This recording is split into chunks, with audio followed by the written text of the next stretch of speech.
بسم اللہ الرحمن الرحیم۔ حضور اکرم صلی اللہ علیہ وآلہ وسلم شب معراج میں بیت المقدس کی طرف جاتی ہوئی مصر کے قریب ایک مقام سے گزرے تو انہیں نہایت ہی اعلیٰ اور زبردست خوشبو آنے لگی۔ آپ صلی اللہ علیہ وآلہ وسلم نے حضرت جبرائیل علیہ السلام سے پوچھا کہ یہ خوشبو کیسی ہے؟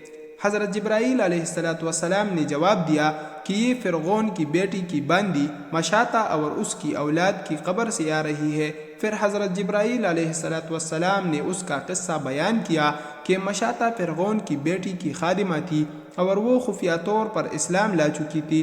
ایک دن فرعون کی لڑکی کو کنگھی کرتی ہوئی اس کے ہاتھ سے اتفاقاً کنگھی گر پڑی۔ وہ اٹھانے لگی تو اس کی زبان سے بے ساختہ بسم اللہ نکل گیا۔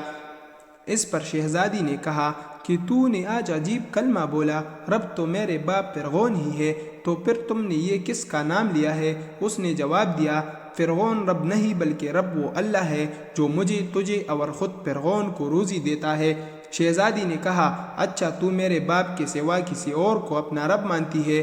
اس نے جواب دیا، ہاں ہاں، میرا، تیرا اور تیرے باپ سب کا رب اللہ تعالی ہی ہے۔ شہزادی نے یہ بات اپنے باپ سے کہہ دیا۔ وہ سخت غصہ ہوئی اور اسی وقت اسے اپنے دربار بلایا اور کہا کہ کیا تو میرے سوا کسی اور کو اپنا رب مانتی ہے؟ اس نے کہا، ہاں، میرا اور تیرا رب اللہ تعالی ہی ہے جو بلندیوں اور بزرگی والا ہے۔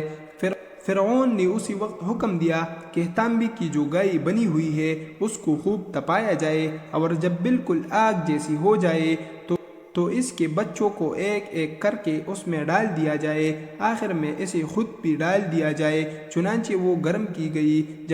جب آگ جیسی ہو گئی تو حکم دیا کہ اس کے بچوں کو ایک ایک کر کے اس میں ڈالنا شروع کرو۔ اس نے کہا، بادشاہ ایک درخواست میری منظور کر، وہ یہ کہ میرے اور میرے ان بچوں کی ہڈیاں ایک ہی جگہ ڈال دینا۔